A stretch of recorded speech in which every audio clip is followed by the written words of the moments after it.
बच्चों question EMI chapter का है। इस क्वेश्चन में बोल रहा है कि एक कंडक्टिंग रिंग है या फिर एक कंडक्टिंग पाइप है और इसमें से एक मैग्नेट को ऐसे ड्रॉप किया जा रहा है, इस रिंग के अंदर से ये ऐसे पास होगा, ठीक है, या फिर पाइप में ड्रॉप करोगे तो ऐसे पास होगा। तो क्वेश्चन ये है कि इनका जो एक्सेलरेशन होगा वो जी के बराबर होगा, जी से कम होगा या जी से ज्यादा होगा। तो आपके हिसाब से क्या आंसर होना चाहिए इसमें से, ठीक है।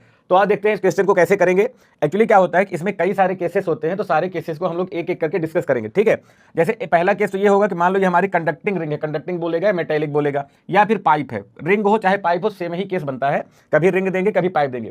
तो इसको समझने के लिए सबसे पहले हम लोग थोड़ा सा इलेक्ट्रोमैग्नेटिक इंडक्शन का एक कॉन्सेप्ट सीखते हैं या फिर समझते हैं। आपने सुना भी होगा कि मान लो एक कंडक्टिंग रिंग है या फिर एक सर्कुलर कोई वायर है और वायर के पास में अगर आप मैग्नेट को ऐसे मूव कराते हो, ठीक है ना, मैग्नेट को अगर कॉइल के पास में ऐसे मूव कराते हो तो इसमें करंट इंड्यूस हो जाती है, ठीक है।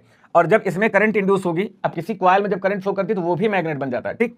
अब ये ऐसा मैग्नेट बनेगा कि इसका अपोज करेगा। अपोज कैसे? अगर आप इसको पास ले जाओगे तो इसका ये जो है ये साउथ पोल बन जाएगा और इधर नॉर्थ बन जाएगा, जो कि रिपेल करने लगता है, ठीक।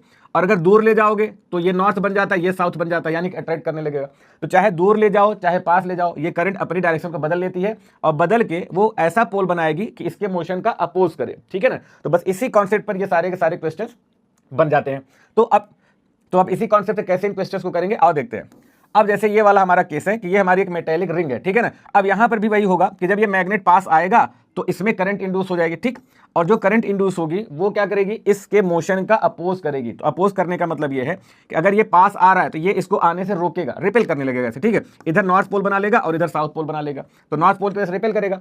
अच्छा, मान लो इसमें न गिरता मैग्नेट, अगर आप बाहर ऐसे हवा में गिराओगे तो फ्री फॉल करेगा। किसी रिंग में अगर नहीं गिरा रहे हो तब तो वो जी से ही गिरता ना, ठीक है। लेकिन यहां पर अपोज हो रहा है, अगर अपोज होगा तो जो एक्सेलरेशन होगा वो जी से कम हो जाएगा, ठीक। तो इस वाले केस में हम बोलेंगे जो एक्सेलरेशन होगा वो जी से कम होगा, ठीक है। ऐसा कुछ ए जो होगा वो जी से कम होगा क्योंकि ये रिपेल कर रहा है ना, इसको गिरने से रोक रहा है, ठीक। तो इस हिसाब से इसका पहला आंसर कौन सा हो जाएगा? ये वाला हो जाएगा, एक्सेलरेशन इसका जी से कम आएगा। अब यही सेम यहां पर भी होगा, ठीक है ना। इसमें भी जब ये आएगा तो ये हमारा भाई वायर हो चाहे पाइप हो, करंट इसमें भी फ्लो करेगी और ये भी हमारा अपोजिंग नेचर का पोल बना लेगा। और जब पोल बनाएगा तो यहां पर भी अपोज ही होगा, तो दोनों का केस सेम ही होने वाला है, ठीक। पहली चीज तो ये हो गई। अब दूसरा इसमें जो क्वेश्चन पूछता है वो ये पूछता है कि अगर मान लो कि ये रिंग हमारी कटी हुई हो, यहां पर अगर मान लो ऐसे कट लगाओ, ठीक है, इस तरह से ऐसे पूरी सर ये हमारी जो लूप है ना पूरा अगर कंप्लीट ही नहीं है तब क्या होगा एक्सेलरेशन के बारे में, ठीक है। अगर हल्का सा कट लगा हुआ है, सिलेंडर में भी मान लो ऐसा कट लगा है ऐसे, ठीक, पूरा जो सिलेंडर होता है उसको ऐसे बी से काट दिया जाए ऐसे, ठीक है, ऐसे सी टाइप का अगर बन जाए तो ऐसे में क्या होगा कि अगर कट लगा रहेगा ना तो इसमें करंट नहीं फ्लो हो पाएगी। मान लो मैग्नेट गिर रहा है, अब मैग्नेट गिरेगा भाई तो कट लगा है, सर्किट क्लोज ही नहीं है तो करंट ही नहीं फ्लो होगी। और अगर करंट नहीं फ्लो होगी तो ये मैग्नेट नहीं बन पाएगा और मैग्नेट नहीं बनेगा तो इसको रिपेल नहीं करेगा। तो अगर रिपेल नहीं करेगा तो जो ए तो इसका जो एक्सेलरेशन होगा वो जी ही हो जाएगा, फिर तो फ्री फॉल जैसे ही होगा। तो अगर कट लगा होगा तब आंसर कौन सा होगा? ए जो होगा वो जी के बराबर हो जाएगा, ठीक है, इसमें भी और इसमें भी।